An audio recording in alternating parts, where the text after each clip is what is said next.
Hello student, welcome to NB classroom.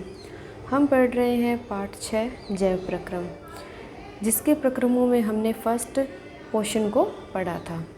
आज की class में हम कवर करेंगे श्वसन तंत्र। ओके स्टूडेंट, तो आज की क्लास स्टार्ट करते हैं और पढ़ते हैं श्वसन। देखिए, टॉपिक है हमारा श्वसन। श्वसन वह प्रक्रम है जिसमें ऑक्सीजन को ग्रहण किया जाता है और कोशिकीय आवश्यकता अनुसार खाद्य स्रोतों के विघटन में उसका उपयोग किया जाता है। इस प्रक्रिया के दौरान उत्पन्न कार्बन डाइऑक्साइड को शरीर से बाहर निकाल दिया जाता है। हम सांस लेते हैं तो इतना तो हमें मालूम है, हम ऑक्सीजन को ग्रहण करते हैं और कार्बन डाइऑक्साइड को निकालते हैं। अब हमें सांस लेने की आवश्यकता क्यों है? अब देखो, भोजन हम खाते हैं तो हम अच्छी अच्छी चीज़ें खाते हैं, प्रोटीन होता है, कार्बोहाइड्रेट होता है, वो तो चलो शरीर को काम में लेना ही है, शरीर को एनर्जी चाहिए। लेकिन श्वसन का क्या काम हुआ? ये ऑक्सीजन को अंदर लिया, कार्बन डाइऑक्साइड को, हम पंप सिस्टम सा क्यों बने हुए हैं, है ना। देखिए, यह श्वसन कहाँ काम आता है? यह खाद्य स्रोतों के विघटन में, जो भी हम खाना खा रहे हैं उसमें जो भी जटिल पदार्थ हैं उनको तोड़ने के लिए, इजी में कन्वर्ट करने के लिए हमें श्वसन की आवश्यकता होती है। नेक्स्ट हम पढ़ते हैं श्वसन के प्रकार। देखिए, हम जिस प्रकार का श्वसन लेते हैं उसमें हम बाह्य वातावरण से ऑक्सीजन को ग्रहण करते हैं। ऐसे ही श्वसन प्रक्रम जिसमें वातावरणीय ऑक्सीजन नहीं चाहिए, तो इस आधार पे इनको दो भागों में बांटा गया है। एक होता है वायवीय श्वसन, एक होता है अवायवीय श्वसन। अभी हम इनको विस्तार से पढ़ेंगे तो आपको ये चीज़ और अधिक क्लियर हो जाएगी। फर्स्ट है हमारे पास अवायवीय श्वसन। देखिए, वायु यहाँ से हम नॉर्मली कंसीडर करते हैं ऑक्सीजन को। अवायवीय नाम से स्पष्ट है, यानी वायु की अनुपस्थिति में, वायु यानी ऑक्सीजन की अनुपस्थिति में। तो देखिए कि यह ऑक्सीजन की अनुपस्थिति में होता है। इस श्वसन में ग्लूकोज का अपूर्ण ऑक्सीकरण होता है व अल्कोहल व कार्बन डाइऑक्साइड उत्पन्न होते हैं। ध्यान रखिए, अवायवीय श्वसन में कौन से उत्पाद मिलेंगे? उत्पाद ध्यान में रखने हैं। अल्कोहल प्राप्त होगा और CO2 प्राप्त होगी। अब इस प्रकार का श्वसन होता कहाँ है? जैसे हम ब्रेड को स्पंजी करते हैं, तो ब्रेड को स्पंज करते हैं तो उसके अंदर आप देखते हैं छेद होते हैं। उस छेद में क्या होती है? एक्चुअल में पहले उस बैटर में जो भी हम घोल लेते हैं उसमें यीस्ट डाली जाती है। यीस्ट क्या करेगी? कार्बन डाइऑक्साइड, और वो कार्बन डाइऑक्साइड क्या हो जाती है? वातावरण में मुक्त हो जाती है, तो वहाँ वो बबल से क्रिएट हो जाते हैं। जैसे बेकरी के प्रोडक्ट्स हैं उसमें इसी प्रकार की क्रिया होती है। तो देखिए, हमने क्या लिया? ग्लूकोज, सूत्र C6H12O6। कोशिका द्रव्य, कोशिका द्रव्य में यह पहले एक मध्यस्थ उत्पाद किस में कन्वर्ट होता है? पायरुवेट में। पायरुवेट क्या चीज़ होती है? ये 3 कार्बन वाला कोई अणु बनता है और प्लस में ऊर्जा निष्कासित होती है। अब ये कंडीशन होगी, यहाँ पर ऑक्सीजन अनुपस्थित होती है। कहाँ पर? यीस्ट कोशिका में। और हमें लास्ट क्या प्राप्त हो जाता है? इथेनॉल। देखिए, अल्कोहल है, एथेनॉल, कार्बन डाइऑक्साइड और प्लस इसमें ऊर्जा मुक्त हो जाती है। ठीक है, तो इस प्रकार की रिएक्शन यहाँ पर कंप्लीट हो जाती है। हमें अल्कोहल प्राप्त होता है और कार्बन डाइऑक्साइड, ये उत्पाद ध्यान में रखिए। ओके स्टूडेंट, तो आप इसे नोट करें। नेक्स्ट हम पढ़ते हैं वायवीय श्वसन। नेक्स्ट है स्टूडेंट वायवीय श्वसन। तो यह वायवीय यानी यह प्रक्रम वायु ऑक्सीजन की उपस्थिति में होता है। इस श्वसन में ग्लूकोज का पूर्ण ऑक्सीकरण होता है। अवायवीय में अपूर्ण था, इसमें पूर्ण ऑक्सीकरण होगा और हमें क्या प्राप्त होगी? कार्बन डाइऑक्साइड व जल प्राप्त होगा। तो देखिए, सिंपल ग्लूकोज था, कोशिका द्रव्य में गया, मध्य उत्पाद पायरुवेट बनता है जो 3 कार्बन अणु का होता है। ऑक्सीजन हमारे पास पर्याप्त मात्रा में है और यह कहाँ पर होता है? माइटोकॉन्ड्रिया के अंदर होता है। माइटोकॉन्ड्रिया कोशिका की एक संरचना है जिसे हम प्रीवियस क्लास में पढ़ चुके हैं। पूरा का पूरा ऑक्सीकरण हो गया तो हमें क्या प्राप्त होगी? कार्बन डाइऑक्साइड प्राप्त हो गया, जल प्राप्त हो गया और ऊर्जा प्राप्त होगी। ठीक है स्टूडेंट, वह था अवायवीय श्वसन, यह था वायवीय श्वसन। हम अभी दोनों को कंपैरिजन कर लेंगे। अब यहाँ एक बात देखिए, कई बार मनुष्य के अंदर अवायवीय श्वसन भी पाया जाता है। अब ये कहाँ पर होता है? थोड़ा सा इसके बारे में अध्ययन करते हैं। देखिए, ध्यान रखिए इसको। यह पाया जाता है पेशी कोशिका में। मानव की पेशी में जब ऑक्सीजन का अभाव हो जाता है, इसको आप इस प्रकार से समझिए। हम नॉर्मल लाइफ जीते हैं, हम क्या करते हैं, एक दिन उठ करके हार्ड एक्सरसाइज कर लेते हैं, ठीक है। डेली हम कुछ भी एक्सरसाइज नॉर्मल नहीं करते, एक दिन बहुत ही हार्ड एक्सरसाइज कर लेते हैं। तो हमारे क्या होता है, जगह जगह पैरों में या हाथों में कई बार गांठें हो जाती हैं। वो गांठें यही लैक्टिक अम्ल के जमाव के कारण होती है। यानी हम नॉर्मल जितना हमारे शरीर को ऑक्सीजन डेली लाइफ में चल रही थी उतना सिस्टम चल रहा था, हम एक्सरसाइज करते हैं तो हमारे बॉडी को काफ़ी अधिक एनर्जी की आवश्यकता होती है, उसके लिए हमें काफ़ी अधिक ऑक्सीजन चाहिए, ठीक है। श्वसन फास्ट हो जाता है, उस समय क्या होता है कि मानव की पेशी में कई बार ऑक्सीजन का अभाव हो जाता है, तब यह विशेष प्रकार का श्वसन यहाँ पर पाया जाता है।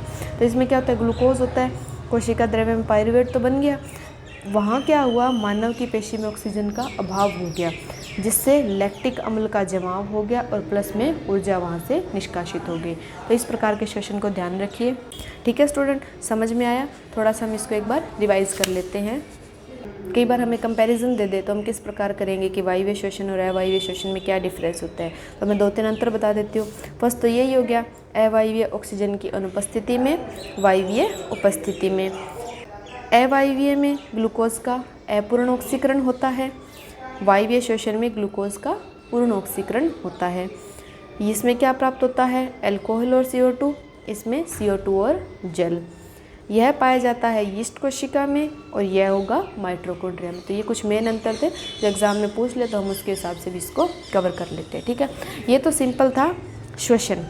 अब इस श्वसन में क्या होता है, जो ऊर्जा निकलती है, यहाँ पर ऊर्जा जो निष्कासित हो रही है वह तत्काल ATP एडिनोसिन ट्राइफॉस्फेट नामक अणु के संश्लेषण में प्रयुक्त हो जाती है, जो कोशिका की अन्य क्रियाओं के लिए ईंधन का काम करता है। जैसे हमें हमारी कार को चलाना है तो पेट्रोल ईंधन डालना पड़ेगा, ऐसे ही हमारी कोशिका को चलाना है तो ये ATP नाम के अणु में कन्वर्ट हो जाता है, जो कोशिकाओं के लिए एक ईंधन की तरह कार्य करता है। थोड़ा सा हम ATP के बारे में समझ लेते हैं। ATP यहाँ पर कोशिका के लिए ऊर्जा, एनर्जी की एक इकाई के रूप में प्रयुक्त किया जाता है ATP को। जैसे हमें किसी को बताना है कि हमारी कोशिका को कितनी अधिक एनर्जी की आवश्यकता है तो वो हम ATP के अंदर बताएंगे, 8 ATP, 10 ATP, इस प्रकार से। श्वसन प्रक्रम में क्या होता है, ये एंड में ATP बनता है जो एनर्जी प्रदान करता है। ओके स्टूडेंट, तो आपको समझ आया श्वसन और श्वसन के प्रकार कि सिंपल श्वसन कुछ भी नहीं है, वह प्रक्रम है जो खाद्य स्रोतों के विघटन के अंदर प्रयुक्त किया जाता है। अब हम एक एक करके विभिन्न पादपों में, जीवों में, मनुष्य में श्वसन को पढ़ते हैं। ओके स्टूडेंट, नेक्स्ट हम पढ़ते हैं पादपों में श्वसन। पौधे किस प्रकार से श्वसन करते हैं, इसके बारे में थोड़ा बहुत हमने पोषण के अंदर पढ़ लिया था कि रंध्रों के माध्यम से गैसों का आदान प्रदान होगा और वहीं से इसके अंदर ये श्वसन की प्रक्रिया काम करेगी। और पौधों में भी श्वसन कहाँ काम आता है, प्रकाश संश्लेषण अभिक्रिया में, है ना। तो प्रकाश संश्लेषण अभिक्रिया में पौधे क्या बनाते हैं, अपना भोजन बनाते हैं। तो श्वसन और पोषण दोनों प्रक्रम एक दूसरे पर निर्भर हैं, एक के बिना दूसरा संभव नहीं है, ठीक है स्टूडेंट। अब देखिए पढ़ते हैं हम इसको। पौधे गैसों का आदान प्रदान रंध्र द्वारा करते हैं और अंतरकोशिकीय अवकाश सभी कोशिकाओं के वायु में संपर्क में होना सुनिश्चित करती है। पौधे के अंदर अंतरकोशिकीय रिक्तियाँ होती है जो सभी जैसे सारी कोशिकाएं हैं उनके वायु का संपर्क बनाए रखती है। यहाँ CO2 व ऑक्सीजन का आदान प्रदान विसरण प्रक्रिया द्वारा होता है। विसरण क्या होता है, एक अणु से दूसरे अणु में ऊर्जा का स्थानांतरण। तो यहाँ CO2 व O2 का आदान प्रदान किस माध्यम से होगा, विसरण माध्यम द्वारा होता है। विसरण की दिशा पर्यावरणीय अवस्थाएं व पौधे की आवश्यकता पर निर्भर करती है। तो विसरण की दिशा उस अवस्था पर ही निर्भर करती है। जैसे कई पौधे हैं वो जड़ें की तरफ ज़्यादा ग्रोथ करते हैं, ऊपर की तरफ कम ग्रोथ रहती है, तो यह इस विसरण की दिशा पर ही निर्भर करता है। और किस टाइप का पौधा है, किस टाइप के पौधे को कैसी आवश्यकता है, उस पर ये निर्भर करता है। अब यहाँ 2 बातें ये हमें ध्यान दी है कि रात्रि में जब प्रकाश संश्लेषण नहीं होगा तो CO2 का निष्कासन हो जाएगा, यानी पौधे कार्बन डाइऑक्साइड को बाहर निकाल देंगे। और दिन में जब प्रकाश संश्लेषण की घटना होगी तो CO2 का ग्रहण किया जाएगा और ऑक्सीजन का निष्कासन किया जाएगा और पौधे अपना भोजन बना लेते हैं, ठीक है स्टूडेंट। नेक्स्ट हम पढ़ते हैं जलीय जीवों में श्वसन। जलीय जीव विभिन्न प्रकार के होते हैं, कुछ पानी के अंदर ही सांस लेते हैं, कुछ सांस लेने के लिए सतह पे आते हैं। तो इसके लिए हर जीव में अलग अलग प्रकार का सिस्टम रहता है, अलग अलग तरह के अंगों का विकास होता है। सिंपली हम मछली के बारे में तो जानते ही हैं कि मछली स्किन से सांस लेती है, उसमें क्लोम जैसा सिस्टम होता है, गलफड़े जिसे कहते हैं, यानी स्किन से ही वो सांस ले लेती है। तो वो क्या करती है, जल में घुली हुई ऑक्सीजन को प्रयुक्त करती है। अब देखिए कि जलीय जीव जल में विलेय ऑक्सीजन का उपयोग करते हैं, क्योंकि जल में विलेय ऑक्सीजन की मात्रा वातावरणीय ऑक्सीजन से बहुत कम होती है, इसलिए जलीय जीवों की श्वास दर स्थलीय जीवों की अपेक्षा तीव्र होती है। इस पॉइंट को ध्यान रखिए कि जल में विलेय ऑक्सीजन, देखिए जल में हाइड्रोजन ज़्यादा होगी, ऑक्सीजन कम, इसीलिए इन जीवों की जो जल में रहते हैं उनकी श्वसन दर बहुत अधिक तीव्र होती है, यानी वो बहुत ही फास्ट सांस लेते हैं। ठीक है स्टूडेंट, तो यह था पादपों में श्वसन और यह है जलीय जीवों में श्वसन। अब हम पढ़ते हैं मानव के अंदर श्वसन। नेक्स्ट स्टूडेंट हम पढ़ते हैं मानव में श्वसन। हम सिंपल इतना ही जानते हैं कि नाक से सांस लिया, फेफड़े थोड़े से फूले, पता नहीं क्या सिस्टम हुआ और हमने CO2 बाहर निकाल दिया। थोड़ी देर सांस रोकते हैं तो अंदर दम घुटता है, तो क्या सा सिस्टम होता है, तो वह है श्वसन तंत्र। सिंपल एक चित्र से देखिए कि हम सांस के, देखिए वैसे तो दो मार्ग है, हम नाक से भी सांस ले सकते हैं, मुख से भी सांस ले सकते हैं, लेकिन ध्यान रखिए कि यह फेफड़े एक छलनी होती है, जैसे हम चाय छानते हैं वैसे एक छलनी होती है। अगर हम मुख से सांस लेते हैं तो कुछ बड़े कण यहाँ पर फंस सकते हैं, इसलिए नासाद्वार ही ये सिस्टम होता है जहाँ से हम शुद्ध सांस ले सकते हैं, जिसके अंदर कोई भी कण वगैरह नहीं होते। नाक के अंदर नाक रोम पाए जाते हैं, बाल पाए जाते हैं और श्लेष्मा पाई जाती है, चिपचिपा लसलसा पदार्थ होता है। तो मान लो कोई कण नाक के द्वारा भी गया है तो या तो बालों में फंस जाएगा या उस श्लेष्मा से चिपक जाएगा, जिसे हम बाहर निकाल देंगे। मुख से सांस लेना थोड़ा सा हेल्दी नहीं है, क्योंकि कण चले जाएंगे तो वो हमें फेफड़ों में धीरे धीरे उनका जमाव होने लग जाता है, तो वह बहुत ही गलत है। जैसे धूम्रपान करते हैं कई व्यक्ति, तो वो मुख के माध्यम से उस धुएं को अंदर लेते हैं, तो आप सोच सकते हैं कि वो कितना हानिकारक होता है। नाक है वो बहुत ही छोटे छोटे कणों को, इतनी सूक्ष्म धूल के कण होते हैं उनको भी रोक लेता है, उनको भी अंदर नहीं जाने देता। और धूम्रपान करते हैं वो पूरे धुएं को फेफड़ों में उतारे जा रहे हैं, तो इसलिए धूम्रपान सेहत के लिए हानिकारक होता है। नासाद्वार से श्वास नली है, श्वास नली के माध्यम से श्वास फेफड़ों तक जाता है। यहाँ स्थित होते हैं उपास्थि वल्य, ये कुछ रिंग नुमा से होते हैं, इनका हम आगे कार्य पढ़ेंगे अभी। वहाँ से ये छोटी छोटी श्वसनियाँ हैं, श्वसनियाँ आगे कन्वर्ट हो जाती है श्वसनिकाओं में, और श्वसनिकाओं के आगे यूँ गुब्बारे जैसी सी संरचनाएं पाई जाती है जिन्हें कहा जाता है कुप्पी कोश। ये फेफड़े हैं बहुत ही सॉफ्ट होते हैं, तो ये हड्डियों के ढांचे से कवर रहते हैं, जो जिन्हें हम पसलियाँ कहते हैं। और नीचे की तरफ यहाँ पर स्थित होता है डायफ्राम, जो क्या करता है, इन फेफड़ों को अपनी वास्तविक स्थिति में लाने का प्रयास करता है। तो यह है बच्चों मानव श्वसन तंत्र। डायग्राम आपको बनाने हैं, डायग्राम आपको ध्यान में भी रखते हैं। अब हमने इसमें जो भी संरचनाएं पढ़ी है उनकी हम कार्य प्रणाली का अध्ययन कर लेते हैं। फर्स्ट है नासाद्वार। वायु नासाद्वार यानी नाक से शरीर में जाती है। नासाद्वार में स्थित महीन बालों से वायु, धूल और अशुद्धियाँ रहित हो जाती है। इस मार्ग में श्लेष्मा परत भी इस प्रक्रम में सहायक है, यानी जितने भी छोटे छोटे कण हैं जो आगे जाकर के फेफड़ों की इन कुपिका कोश में अटक सकते हैं, वो सारे यहाँ नाक से क्षण जाते हैं। नेक्स्ट आती है उपास्थि वल्य। नासाद्वार से वायु कंठ में आती है और वायु में स्थित उपास्थि वल्यों से गुजरती है।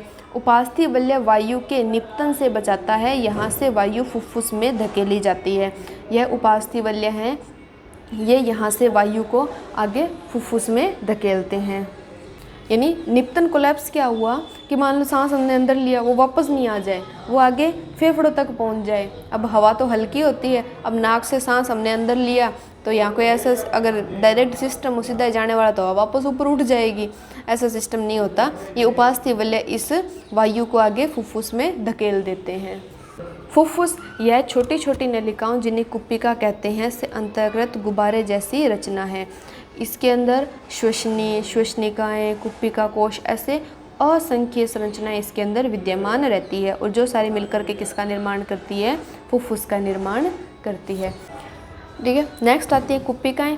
ये गैसों के विनिमय हेतु सतह उपलब्ध कराती है। कुप्पिकाओं की भित्ति में रुधिर वाहिकाओं का जाल होता है। हम अभी नेक्स्ट आगे वहन तंत्र कवर करेंगे, उसमें हम पढ़ेंगे धमनी, शिरा, कौन सा शुद्ध रक्त ले जाएगी, कौन सा अशुद्ध होगा। अशुद्ध होगा वो तो क्या होगा, वापस फुफ्फुस तक आएगा, जिसमें से हम कार्बन डाइऑक्साइड अलग हो जाएगी और वो बाहर निकाल देंगे। शुद्ध रक्त जिसमें ऑक्सीजन होगी। तो ये सिस्टम कौन करती है, ये कुप्पिकाएँ ही करती है, जो इन गैसों का विनिमय करती है। अभी ऑक्सीजन को इधर भेजना है, कार्बन डाई को इधर से लाना है और यहाँ बाहर निकालना है, और इसकी भित्ति के अंदर रुधिर वाहिनियों का सिस्टम बना रहता है। ठीक है स्टूडेंट, तो ये थी मानव श्वसन तंत्र की संरचना। अब हम पढ़ते हैं कि ये सिस्टम काम कैसे करता है। अब देखिए श्वसन प्रक्रिया के श्वसन सिस्टम हम करते क्या हैं। इसमें दो प्रकार का सिस्टम होता है, अंतः श्वसन और उच्छ्वसन। नाम से स्पष्ट है, अंतः मतलब सांस को अंदर लेना, उच्च मतलब सांस को बाहर छोड़ना। दो प्रोसेस हो गए ना, हमने ऑक्सीजन घुलित वायु हमारे अंदर गई, अंदर कुछ सिस्टम हुआ, फिर कार्बन डाइऑक्साइड को हमने बाहर निकाला। तो दो सिस्टम हो गए, अंतः श्वसन और उच्च श्वसन। अंतः श्वसन देखिए कि जब हम श्वास अंदर लेते हैं तो हमारी पसलियाँ ऊपर उठती है। आप सांस को भरो इस प्रकार से, तो आपको ये लगेगा कि वक्ष वाला भाग है वो ऊपर उठ रहा है। इससे डायफ्राम चपटा हो जाता है, जिससे वक्ष गुहिकाएँ बड़ी हो जाती है। यानी इसके अंदर का पार्ट ऐसे ऊपर उठ गया तो ये क्या हो जाएंगी, चौड़ी हो जाएंगी, फूल जाएंगी, है ना। वह फुफ्फुस वायु को अंदर ले लेता है, तो वायु अंदर भर गई, इनमें चौड़ा हो गया सिस्टम, तो वायु क्या हो गई, इजीली अंदर कन्वर्ट हो गई और कुप्पिकाएँ भर जाती हैं। कुप्पिका की रुधिर वाहिकाएँ वायु से ऑक्सीजन लेकर शरीर की सभी कोशिकाओं तक पहुंचाती है। कुप्पिका तक आ गई, कुप्पिका ने इसमें से ऑक्सीजन रख ली और ऑक्सीजन रुधिर के अंदर मिक्स करके और आगे भेज दी। अब क्या हुआ, उच्छ्वसन। इस समय वक्ष गुहिका अपने प्रारंभिक आकार में आ जाती है, उसमें से ऑक्सीजन निकाल के आगे भेज दी तो वापस क्या हो जाएंगी, वो सिकुड़ जाएंगी, और पसलियाँ भी। इससे गुहा में वायु दाब बढ़ने से डायफ्राम क्या होगा, वापस नीचे आ जाएगा और कार्बन डाइऑक्साइड जो उसमें बचेगी वो बाहर निकल जाएगी। ठीक है, सिस्टम समझ आया। सांस लिया, कुप्पिकाएँ फैली, वायु उसके अंदर भर गई, वहाँ से ऑक्सीजन निकाल के आगे भेज दी, वापस से क्या होंगी, कंप्रेस होंगी। कंप्रेस होगी तो कार्बन डाइऑक्साइड बाहर हो जाएगी। सिंपल गुब्बारे का एग्जांपल ले लो, गुब्बारे में फूंक मारो, फूल गया गुब्बारा, आप उसको दबाओगे तो बाहर आ जाएगी वायु। बस यही सिस्टम हमारे फेफड़ों का होता है। ठीक है स्टूडेंट, तो अब आप आइडिया लगा ही सकते हैं ये सिस्टम कितना फास्ट होता है। अभी कितनी लाख कुप्पिकाएँ यहाँ पर होंगी जो इस सिस्टम को इतना फास्ट करती हैं। अभी सांस हमने अंदर लिया, तुरंत ही CO2 बाहर निकाली जा रही है ना। तो अगर हम ये कुप्पिकाएँ हैं, इनको निकाल करके अगर फैलाएं तो ये लगभग 80 वर्ग मीटर इतना क्षेत्रफल ये कवर कर लेती हैं। तो आप समझ सकते हैं कि हमारे शरीर का क्षेत्रफल कितना हो गया। भाई एक छोटे से फेफड़े हैं, वो भी इतना अधिक एरिया कवर कर पा रहे हैं। इतने लाख इसके अंदर जटिल संरचनाएं हैं और कैसा सिस्टम हमारे शरीर का चलता है। तो हमने अभी तक दो तंत्र पढ़ लिए, पाचन तंत्र और श्वसन तंत्र। दोनों तंत्र एक दूसरे से जुड़े हुए हैं। जब हमने पोषण पढ़ा था तो उसमें एनर्जी होगी, खाद्य पदार्थ लिए थे, उन खाद्य पदार्थों के विघटन के लिए किसकी आवश्यकता पड़ी हमें, श्वसन तंत्र की। अब ये श्वसन तंत्र देखिए आगे किससे जुड़ा हुआ है, हमने पढ़ा ना कुप्पिका।